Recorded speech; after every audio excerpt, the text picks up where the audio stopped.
In my last video, I talked about the concept of orality, and at the very end touched on the way that that applies to ministry. And so we're just going to expand on that a little bit. Some missionaries a while back discovered what we call CBS or CBT, which is chronological Bible storying or chronological Bible teaching or telling. And basically this concept is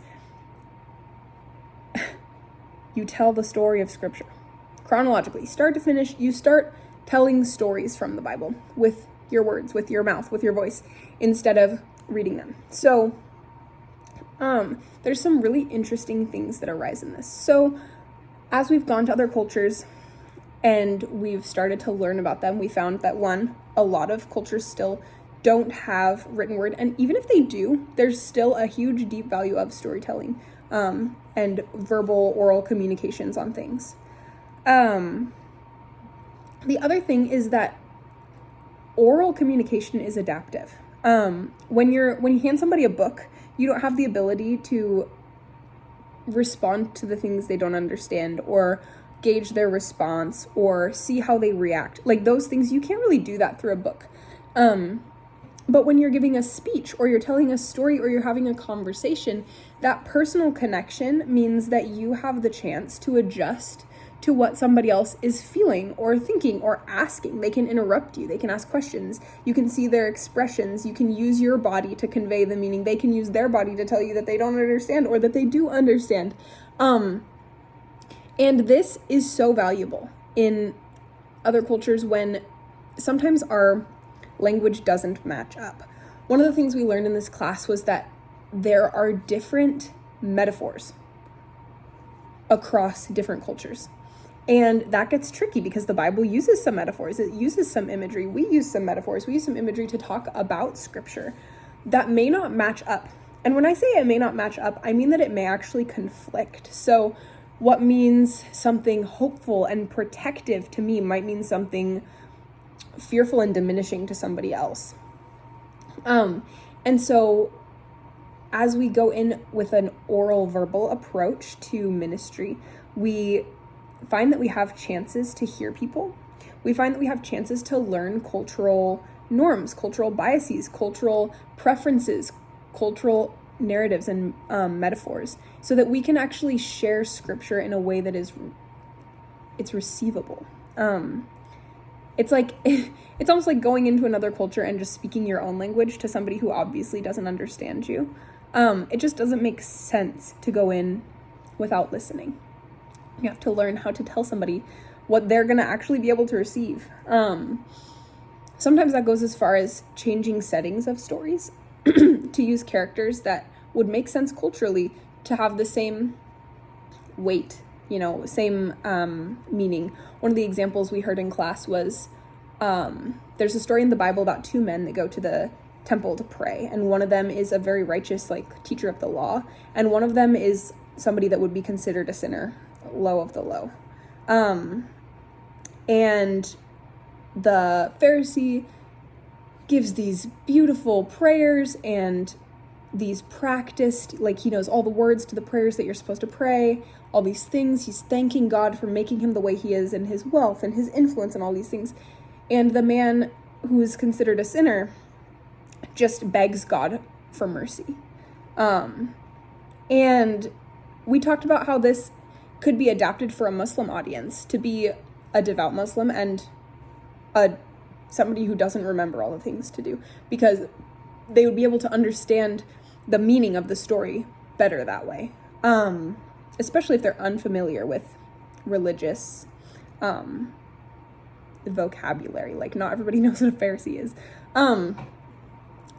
The other piece of this is that oh, there was something. It's gonna come back.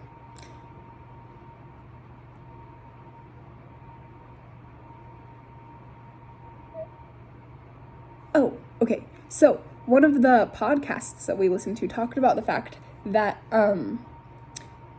when we share the gospel, one of the ways we can tell if we've done it effectively is the response it elicits, because the gospel is supposed to give us hope and life and freedom and joy. And if somebody doesn't understand what you're saying, that message could totally fall flat. And so we're thinking of that, as we start to have these conversations and enter into these spaces with people. What can we do to make sure that they understand the message to the extent that they can receive the hope and the joy and the life that Jesus gives us? So there's, I'm in ministry myself currently. I work at my church with our middle and high school students, and part of my job is teaching them. And I'm pretty new, and I've started trying some things. But when I started taking this class, I decided to try storytelling because we'd just been having some conversations. We'd tried reading some scripture together, and they just weren't like super engaged. And I wasn't really sure how to change that. But when I started taking this class, I started telling them stories. I call it story time. We meet on Tuesday nights, and I started saying, okay, guys, it's story time. And I'd just tell them a story from the Bible. And then I'd ask them questions because that's part of how this works. You tell a story, you ask people to repeat the story back. So maybe if you're in a group, you go around a circle. Maybe if it's one-on-one, they tell it back to you piece by piece, step by step. And then you ask questions. What does the story tell you about people? What do we see people doing in the story? What do we see God doing in the story? What does the story tell us about God? What's his character? What does he do? And then something that elicits a response. So what does this story stir up in you? Are you inspired to do anything or change anything in your own life because of this story? Is there any guidance that you're getting from this story? That kind of thing. And what I've found is when I tell my students this, a couple things happen. I tell them the story. We ask questions. I hear things they're thinking that I don't hear anywhere else. The questions they have about God, the questions they have for me, the theological questions that have been raised in other parts of their life with their parents, those come up. I get a chance to see how they see God. What parts of his character do they know? What parts of his character do they not know yet? It gives me guidance in teaching them.